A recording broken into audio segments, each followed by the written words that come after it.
Rahimakumullah. Malam ini kita sudah masuk 27 Sya'ban. Berarti tinggal beberapa hari lagi kita akan masuk pada bulan Ramadan. Mudah-mudahan Allah Subhanahu wa taala memberikan kepada kita semuanya fadilah Ramadan secara sempurna. Demikian juga barakah Lailatul Qadar secara sempurna. Amin ya rabbal alamin. Kemudian kita lanjutkan pengajian kitab Umdatul Ahkam, dan kita sudah sampai pada hadis nomor 76. Ini masih bicara tentang bab imam. Qala al-muallif rahimahullahu ta'ala wa nafa'ana bihi wa bi'ulumihi fid dharain amin.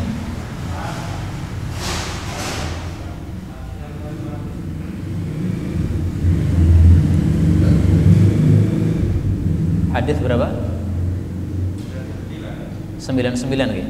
Oh nggih. Baik, karena saya ada dua tanda ini jadi salah nih. Hadis 99. Qala al-muallif rahimahullahu taala an Jubair bin Mut'im radhiyallahu anhu qala. Jubair mengatakan sami'tu, aku mendengar an-nabiy sallallahu alaihi wasallam yaqra'u, membaca fil maghrib, pada salat maghrib, fitur surah At-Tur. Hadis ini menunjukkan bahwa salat maghrib kadang-kadang Rasulullah membaca surat yang panjang, meskipun biasanya beliau membacanya surat yang pendek. Tetapi dalam kasus ini beliau membaca surah At-Tur. Kalau kita lihat dalam mushaf Al-Quran, surah At-Tur ini termasuk surah yang agak panjang, seperti misalnya surah Al-Waqi'ah. Surah At-Tur, Allah mengatakan watturi wa kitabim mastur. Ini surah yang ke-52. Ini isinya adalah 49 ayat ya, jadi cukup banyak. Nah, maka mungkin yang dimaksud di sini adalah surah At-Tur dibaca dalam 2 rakaat salat maghrib. Berarti sekitar setiap rakaatnya adalah 25 ayat. Nah, maka 2 rakaat dapat 49 ayat. Jubair bin Mut'im ini asalnya adalah orang kafir. Dia ketika perang Badar kalah, termasuk yang ditawan oleh sahabat-sahabat Nabi SAW. Nah, ketika tertawan itu dia berada di masjid Nabi SAW, diikap. Kemudian dia mendengar Rasulullah membaca surah At-Tur. Jadi ketika dia mendengar Nabi ini masih kafir, tapi ketika menyampaikan hadis ini dia sudah muslim.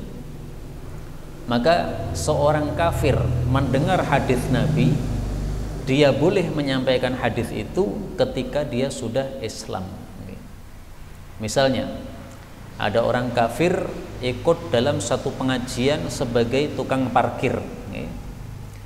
Ketika dia mendengarkan satu ilmu agama, ketika dia jadi tukang parkir tersebut, kemudian dia bisa menyerapnya. Nah, ketika dia nanti masuk Islam, dia sampaikan ilmu yang dia dapatkan pada saat masih kafir tadi, nggak ada masalah. Yang penting ketika menyampaikan dia sudah muslim, maka bisa diterima penjelasannya. Sebagaimana Jubair bin Mut'im ini, dia menyampaikan hadis Nabi, padahal hadis ini atau cerita ini dia alami ketika dia masih kafir, nggak ada masalah. Yang penting ketika menyampaikan sudah muslim. Untuk bacaan salat, secara umum salat itu dibagi 3.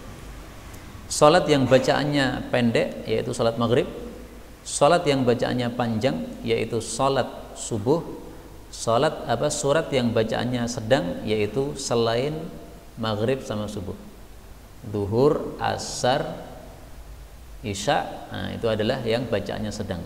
Itu pembagiannya secara umum adalah seperti itu. Meskipun demikian, Rasulullah kadang-kadang pada salat maghrib membaca surat yang panjang, At-Tur. Bahkan yang pernah dibaca oleh Nabi yang paling panjang itu pada salat maghrib surah Al-A'raf. Surah Al-A'raf panjang sekali. Pernah beliau baca dalam 2 rakaat, dan itu termasuk surat yang sangat panjang. Hadis yang ke-100 anil Bara' ibn Azib radhiyallahu anhuma anna an-nabiyya, bahwasanya Nabi sallallahu alaihi wasallam kana fi safarin, adalah beliau dalam suatu safar. Fasalla, beliau salat al-isya al-akhirah, isya yang terakhir, maksudnya salat isya ya. Karena salat maghrib disebut isya yang awal. Faqara'a, lalu beliau membaca fi ihdar rak'atain, pada salah satu dari kedua rakaat, bit-tini waz-zaitun, surah at-tin waz-zaitun.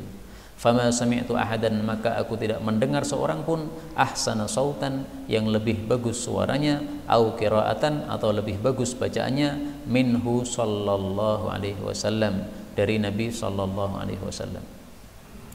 Hadis ini menunjukkan tiga hal. Pertama, bahwasanya salat isya yang tadi termasuk bacaannya yang sedang-sedang, boleh juga kita membaca surat yang pendek-pendek. Karena wati ini termasuk surat pendek yang biasanya dibaca pada salat maghrib, tapi dalam kasus ini dibaca oleh Nabi pada salat isya yang biasanya bacaannya sedang ya, tidak pendek. Yang kedua, hadis ini menunjukkan bahwa surah Wat-Tini waz-Zaitun ini dibaca oleh Nabi sallallahu alaihi wasallam pada waktu salat isya ketika safar, menunjukkan bahwa kalau safar itu salatnya hendaklah jangan panjang-panjang. Kenapa? Memberatkan orang-orang yang jadi makmum kita. Apalagi zaman dulu safarnya pakai unta, lelah. Nah, maka kalau dibaca seperti biasanya salat isya bacaannya panjang, misalnya Al-Waqi'ah, nah, maka ini memberatkan. Maka Rasulullah SAW meringankan bacaan. Kenapa? Ini karena sedang safar ya, supaya tidak memberatkan kepada rekan-rekan beliau yang bersafar bersama beliau. Menunjukkan juga yang ketiga, bahwasanya dalam safar tetap disyariatkan salat berjamaah. Bahkan pada saat perang pun Rasulullah SAW masih mengumpulkan para sahabatnya untuk salat jamaah. Karena itu wajar kalau sebagian ulama berpendapat salat jamaah hukumnya apa? Wajib. Orang safar saja masih jamaah. Padahal tahu sendiri kan, namanya safar, apalagi zaman dulu naik onta, lelah, bukan main lelahnya. Tapi masih tetap dikumpulkan oleh Nabi jamaah. Lebih enak kan sendiri-sendiri, ndang rampung, ndang turu, tapi oleh Nabi enggak, ya, tetap dikumpulkan. Perang juga begitu. Perang itu apalagi lebih susah lagi, masih tetap dikumpulkan oleh Nabi. Padahal masih dalam kondisi perang belum selesai, sehingga para sahabat sambil sholat sambil bawa pedang masing-masing. Pedangnya enggak dilepas. Kenapa? Kalau nanti diserang oleh musuh sudah siap pedangnya. Enggak ada masalah begitu. Allah mengatakan dalam Al-Quran, ya, wa idza kunta fihim fa aqamta lahumus salata faltaqum ta'ifatum minhum ma'aka wal ya'khudhu aslihatahum. Kalau kamu sedang bersama para musuh-musuh, kemudian engkau menegakkan salat untuk sahabat-sahabatmu, maka hendaklah sebagian mereka berdiri, ya'khudhu aslihatahum, memegang senjata masing-masing. Jadi salat sambil pegang senjata, enggak apa-apa. Dan ini isyarat bahwasanya sholat jamaah sangat-sangat penting, bahkan bisa saja sampai kepada wajib sebagaimana pendapat sebagian ulama. Hadis 101. An Aisyah radhiyallahu anha anna Rasulullah sallallahu alaihi wasallam ba'atha, mengutus rajulan, seorang laki-laki, ala sariyatin, atas suatu pasukan perang. Sariyah itu pasukan kecil, satu peleton gitu misalnya. Fakana, maka adalah orang itu yaqra'u, membaca, li ashabihi, untuk sahabat-sahabatnya, yaitu pasukannya, fi salatihim, dalam salat mereka. Fayakhtim, maka dia pun menutup bacaannya, biqul huwallahu ahad, dengan surat Al-Ikhlas. Falamma raja'u, tatkala mereka pulang, dzakaru dzalika, mereka sebutkan hal itu, li Rasulillahi, kepada Rasulullah sallallahu alaihi wasallam. Faqala, maka Nabi bersabda, saluhu, tanyalah kepada dia, li ayyi syai'in, untuk apa, yasna'u dzalik, dia melakukan hal itu. Fasa'aluhu, maka mereka pun bertanya kepada beliau, bertanya kepada pemimpin tadi. Faqala, maka dia mengatakan, li annaha, karena surat Al-Ikhlas itu sifatur Rahman, adalah berisi sifat-sifat Allah Subhanahu wa taala. Fa ana uhibbu, maka saya pun senang, an aqra'a biha, untuk membaca surat Al-Ikhlas. Faqala, maka Rasulullah sallallahu alaihi wasallam bersabda, akhbiruhu, kabarkan kepada orang tersebut, annallaha ta'ala yuhibbuh, bahwasanya Allah pun juga cinta kepada dia. Hadis ini menunjukkan tiga hal.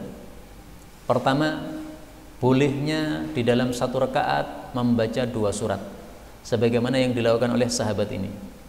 Dia disuruh mimpin satu pasukan perang, maka dia menjadi imam. Setiap kali sudah membaca 1 surat itu pasti ditutup Al-Ikhlas.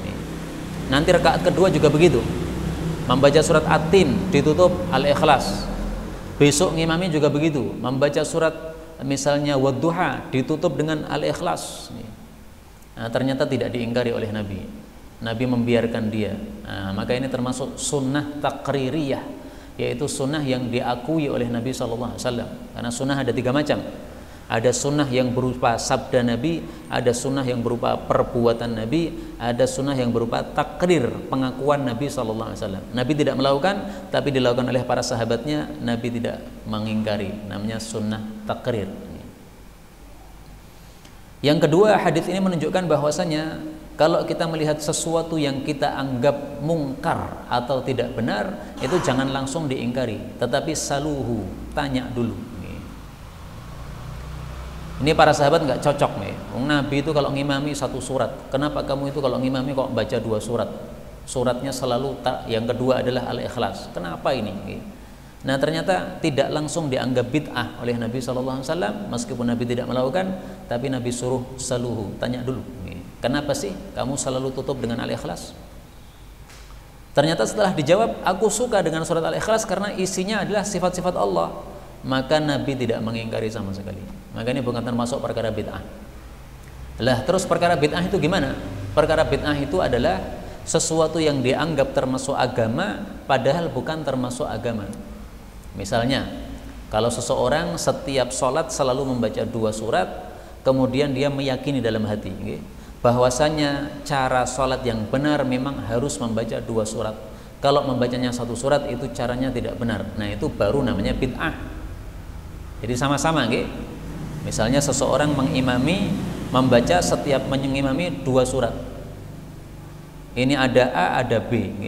A mengimami selalu membaca 2 surat, B mengimami juga selalu membaca 2 surat. Ini hukumnya bisa berbeda.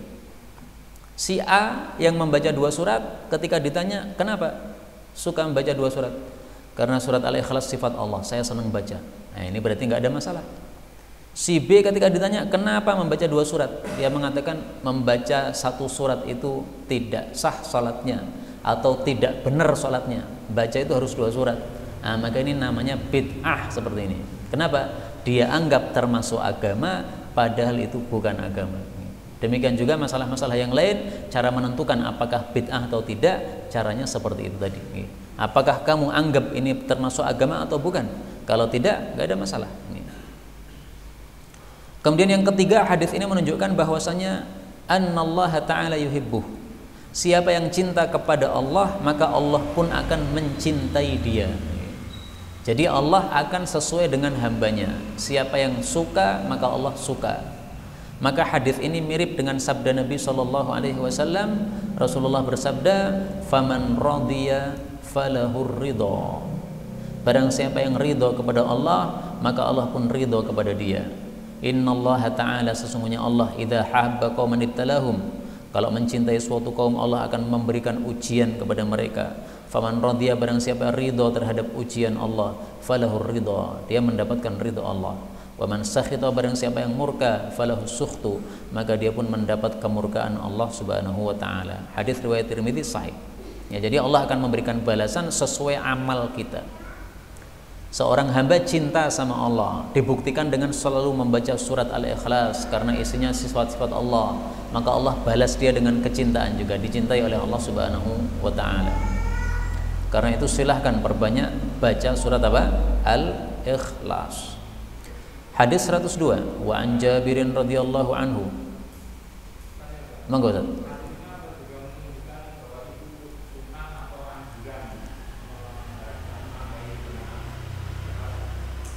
Ya, ini bukan merupakan satu anjuran, tetapi merupakan sunnah alias takririyah. Jadi bukan dianjurkan kalau kita ngimami baca 2 surat, enggak. Tetapi boleh, mubah, boleh. Adapun dia termasuk sunnah, maksudnya termasuk ajaran Nabi SAW. Tapi hukumnya bukan berarti apa mustahab atau sunnah atau wajib, enggak, tapi mubah, ya, diperbolehkan seperti ini. Monggo.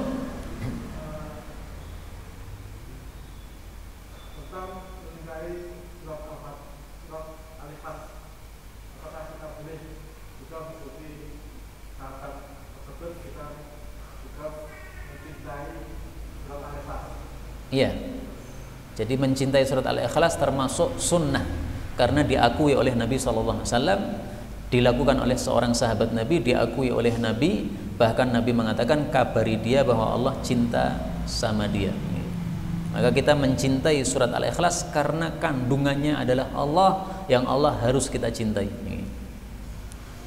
Hadis berikutnya 102, wa an Jabir radhiyallahu anhu anna Nabiyya sallallahu alaihi wasallam qala li Mu'adz, Nabi berkata kepada Mu'adz, falaula, kenapakah tidak, sallaita, anda salat, bisabbihi isma rabbikal a'la, membaca surah al-a'la, wasyamsi wa duhaha, surah asy-syamsi, wal laili idza yaghsha, surah al-lail, fa innahu, karena sesungguhnya yusalli wara'aka, salat di belakang anda, al-kabir, orang tua, wad-dhaif, dan orang lemah misalnya orang sakit atau anak kecil, wadhul hajah, dan juga orang-orang yang memiliki hajat, ya, misalnya musafir dan sebagainya.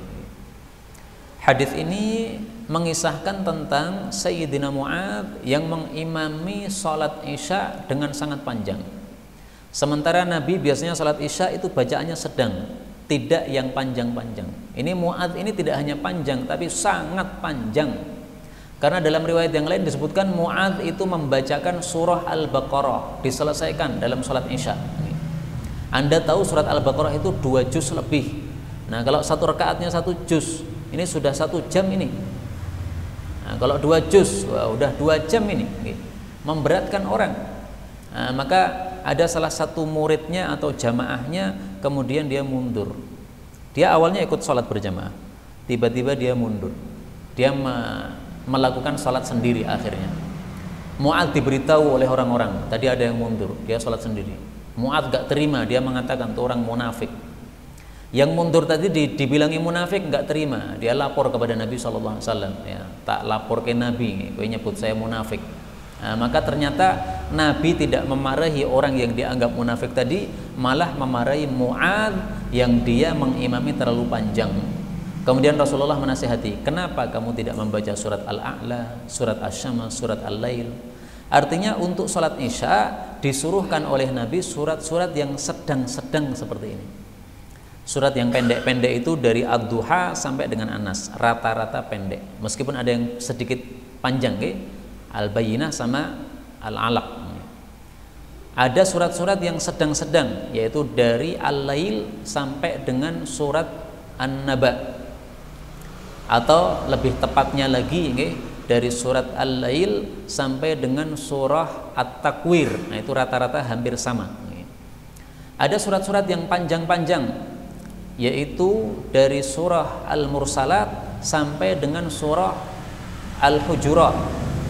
Nah, 3 inilah pembagian surat yang dibaca dalam sholat. Untuk sholat subuh suratnya panjang-panjang, nah, maka sekitar yang dibaca itu Al-Hujurat sampai dengan Al-Mursalat. Untuk sholat Isya yang dibaca yang sedang-sedang, seperti surat yang dicontohkan Nabi ini, Al-A'la, Asy-Syamsi, Al-Lail. Untuk sholat maghrib suratnya yang pendek-pendek, Ad-Duha ke bawah. Meskipun tidak harus begitu sebagaimana sudah kita baca hadis pertama tadi, tapi rata-rata yang dibaca oleh Nabi sekitar itu. Karena itulah di dalam sholat yang sedang-sedang, yaitu sholat Asar, sholat duhur, dan sholat Isya, paling bagusnya kita mengikuti aturan Nabi ini, surat yang dibaca surat yang sedang-sedang. Boleh kita baca surat yang panjang nggak apa-apa, tapi dibagi 2. Rakaat pertama separuhnya, rakaat kedua separuhnya lagi. Atau seperti saya biasanya mengambil dari surat-surat yang panjang, Al-Baqarah atau Ali Imran, tapi diambil 1 ruku. Nah, 1 ruku itu sekitar sama dengan surat-surat yang disebut oleh Nabi. Di Indonesia ada Quran cetakan Indonesia, itu 1 juz isinya adalah 8 lembar. 8 lembar, berarti 16 halaman. Kalau cetakan Arab Saudi itu isinya adalah 10 lembar, berarti 20 halaman. Nah, surat-surat ini Al-A'la, Asy-Syamsi, Al-Lail, ini kalau kita lihat dalam Quran cetakan Indonesia itu sekitar separuh halaman. Cetakan Indonesia gitu, sekitar separuh halaman. Nah, maka kalau membaca surat-surat yang lain silahkan sekitar separuh halaman dari cetakan Indonesia. Kalau cetakan Arab separuh halaman lebih. Baik, kita lanjutkan bab baru, babun tarkul jahri bi bismillahirrahmanirrahim. Bab meninggalkan mengeraskan bismillahirrahmanirrahim pada saat membaca surah Al-Fatihah maupun surah-surah yang lainnya. An Anas bin Malik radhiyallahu anhu anna Nabiyya sallallahu alaihi wasallam, bahwasanya Nabi wa Abu Bakrin dan Abu Bakar wa Umar dan Umar radhiyallahu anhuma, kanu adalah mereka semuanya yaftatihuna shalah, memulai salat, maksudnya bacaan yang dikeraskan itu adalah alhamdulillahi rabbil alamin. Dalam riwayat yang lain disebutkan shallaitu, aku salat ma'a Abu Bakrin, bersama Abu Bakar, wa Umar wa Uthman, falam asma', maka aku tidak mendengar ahadam minhum, satupun dari mereka, yaqra'u, membaca, maksudnya membaca dengan keras, bismillahirrahmanirrahim. Jadi bismillahnya tetap dibaca tapi tidak keras. Dalam riwayat Imam Muslim, shallaitu, aku salat khalfan Nabi, di belakang Nabi sallallahu alaihi wasallam, dan Abu Bakar dan Umar dan Uthman radhiyallahu anhum. Fakanu, maka mereka itu yastaftihuna, memulai as-salata, salat, maksudnya bacaan yang dikeraskan, dengan bacaan alhamdulillahi rabbil alamin. La yadhkurun, mereka tidak menyebutkan, maksudnya tidak mengeraskan bismillahirrahmanirrahim fi awwali qiraah, baik dalam awalnya bacaan, maksudnya sebelum Fatihah, wala fi akhiriha, tidak pula dalam akhirnya bacaan, maksudnya pada surat setelah Al-Fatihah. Semua hadis ini, beberapa riwayat yang beraneka ragam menunjukkan dua hal. Pertama, bahwasanya bismillahirrahmanirrahim oleh Nabi tidak dikeraskan. Bagaimana kalau mengeraskan? Boleh, tetapi dalilnya bukan hadis ini. Kalau pakai hadis ini ya tidak mengeraskan. Kalau mengeraskan, dalilnya adalah hadis yang lain, yaitu hadis yang diriwayatkan oleh Imam Nasai. Maka hadis itu tidak ada di dalam kitab ini, karena kitab ini hanya menampilkan riwayat Bukhari dan Muslim. Mari kita lihat hadisnya. Abu Hurairah radhiyallahu taala anhu pada suatu hari pernah mengimami salat jamaah.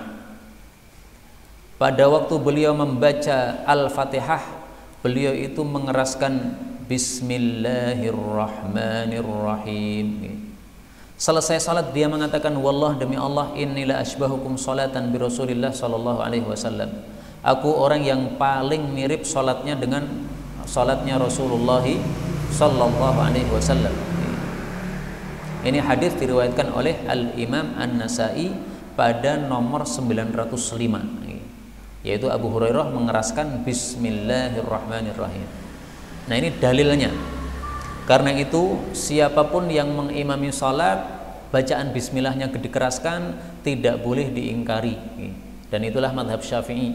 Mazhab Syafi'i, mereka kalau membaca bismillah dikeraskan.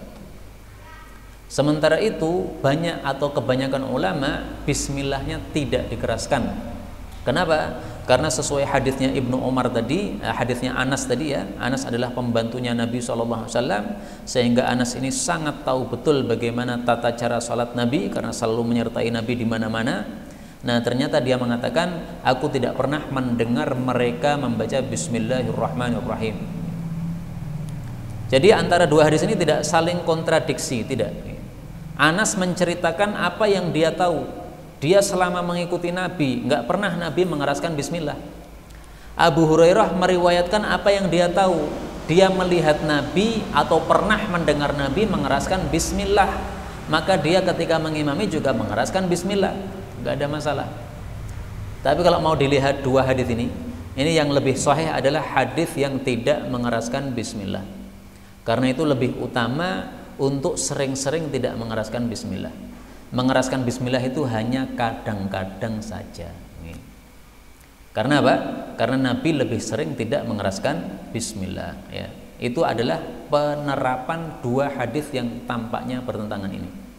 Bisa dikompromikan, yaitu dengan cara lebih sering tidak keras bismillahnya, kadang-kadang dikeraskan bismillahnya. Kemudian yang kedua, hadis ini menunjukkan bahwasanya fi akhiriha, pada surat yang dibaca setelah Fatihah, bismillahnya juga tidak dikeraskan. Karena itu bismillah tidak ada yang dikeraskan, baik itu pada bacaan Al-Fatihah maupun pada bacaan setelahnya, maupun pada bacaan surat yang kedua kalau mau membaca dua surat.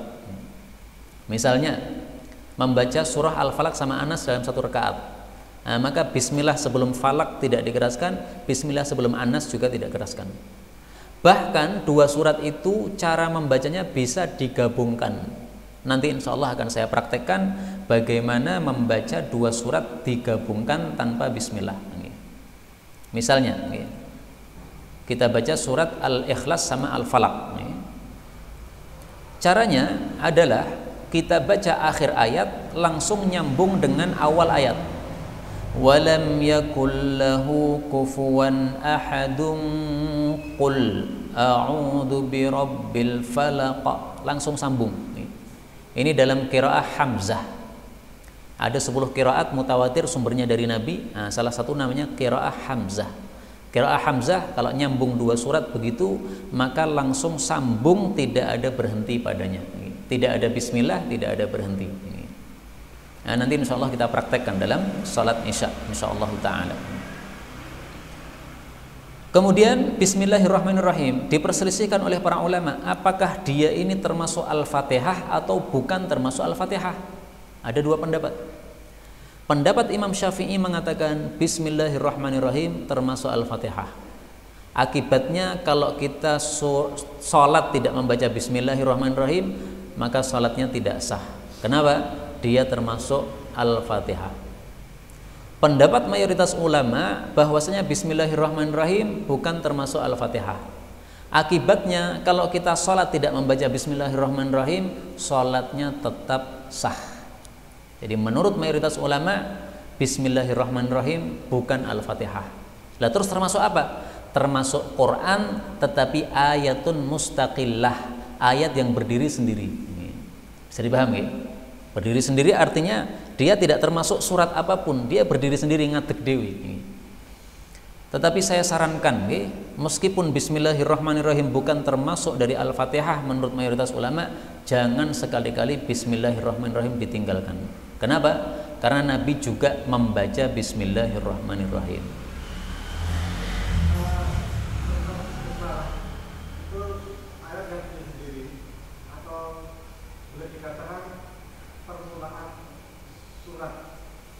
Mau disebut permulaan surat, mau disebut berdiri sendiri, yang penting bukan dari surat tersebut. Terserah, la musyahata fil istilah, dalam masalah membuat istilah sakar PDW terserah. Tapi kalau disebut awal surat, itu menunjukkan bahwa dia berpendapat dia termasuk surat tersebut. Nah, mayoritas ulama berpendapat tidak termasuk dari surat tersebut. Apa sih dalilnya bahwasanya Al-Fatihah ini bismillahirrahmanirrahim bukan termasuk awal suratnya, bukan termasuk apa? Surat Al-Fatihah. Dalilnya dalam hadis riwayat Imam Muslim. Perhatikan lafal hadisnya. Rasulullah sallallahu alaihi wasallam bersabda, Allah taala berkata, qasamtus salata, aku sudah membagi Al-Fatihah baini wa baina abdi nisfain, antara saya dengan hambaku separuh-separuh. Wali abdi masa'ala, hambaku dapat apa yang dia minta. Fa idza qala al-abdu, kalau seorang hamba membaca alhamdulillahi rabbil alamin, maka Allah mengatakan hambaku memujiku. Kalau hamba membaca ar-rahmanir rahim, maka Allah menjawab hambaku menyanjungku. Kalau hamba membaca maliki yaumiddin, Allah menjawab hambaku telah memuliakanku. Nah, ini dalilnya bahwa Al-Fatihah awalnya adalah alhamdulillahi rabbil alamin, bukan bismillahirrahmanirrahim. Karena tadi Nabi mengatakan bahwa Allah berkata, aku sudah membagi Al-Fatihah, as-salat maksudnya Al-Fatihah, untuk hambaku dan untukku separuh-separuh. Surat Al-Fatihah disepakati isinya 7. Kalau separuh-separuh berarti 3,5. Nah, maka Ayat yang pertama Alhamdulillahirabbil alamin, ayat yang kedua Ar-Rahmanir-Rahim, ayat yang ketiga Maliki Yaumiddin. Ini yang separuhnya yang miliknya Allah Subhanahu wa taala. Iyyaka na'budu wa iyyaka nasta'in, ini pemisahnya. Kemudian haknya hamba 3 ayat juga. Ihdinas siratal mustaqim, siratal ladzina an'amta 'alaihim ghairil maghdubi 'alaihim waladdallin. 3 ayat sama-sama. Untuk Allah 3 ayat, untuk hamba juga 3 ayat, ada ayat yang pertengahannya. Nah, itulah yang dimaksud apa? Aku telah membagi Al-Fatihah untuk diriku dan untuk hambaku menjadi nisfaini, 2 bagian. Maka bismillah bukan termasuk Al-Fatihah. Tapi jangan ditinggalkan bismillah meskipun bukan termasuk Al-Fatihah, karena Nabi juga tidak meninggalkan bismillah. Monggo. Bacaan amin Nggih. di luar sholat itu apa ada tuntunan? Bacaan amin di luar sholat apakah boleh atau apakah ada tuntunannya? Enggak ada masalah. Karena Rasul sallallahu alaihi wasallam bersabda, "Idza sami'tumul qari'," apabila kalian itu mendengar orang yang membaca Quran, mengucapkan waladdallin. Oh, kalimatnya gini. Idza ammanal qari', apabila orang yang membaca itu mengucapkan amin, fa aminu, maka aminlah juga. Fa innal malaikata tu'minu, karena malaikat juga mengaminkan. Faman wafaqa ta'minuhu ta'minal malaika, siapa yang aminnya sesuai dengan aminnya malaikat, ghufira lahu ma taqaddama min dzambih, diampuni baginya apa saja yang lewat dari dosa-dosanya. Maka tidak ada masalah, karena di sini al-qari lafalnya, dan qari itu bukan orang yang salat tetapi orang yang membaca Al-Qur'an. Amin itu hanya sekedar doa tambahan. Jadi tidak ada masalah dibaca dalam salat maupun di luar salat, nggak ada masalah. Sama dengan doa-doa yang lain. Misalnya kita sedang membaca Sabbihisma rabbikal a'la, ini kita disunahkan untuk membaca Subhana rabbiyal a'la. Itu hanya sekedar tambahan, bukan termasuk dari Al-Quran. Maka dibaca dalam salat boleh, di luar salat juga tidak ada masalah. Semuanya boleh. Nggak ada masalah di sini. Ada lagi mungkin? Monggo Ustaz.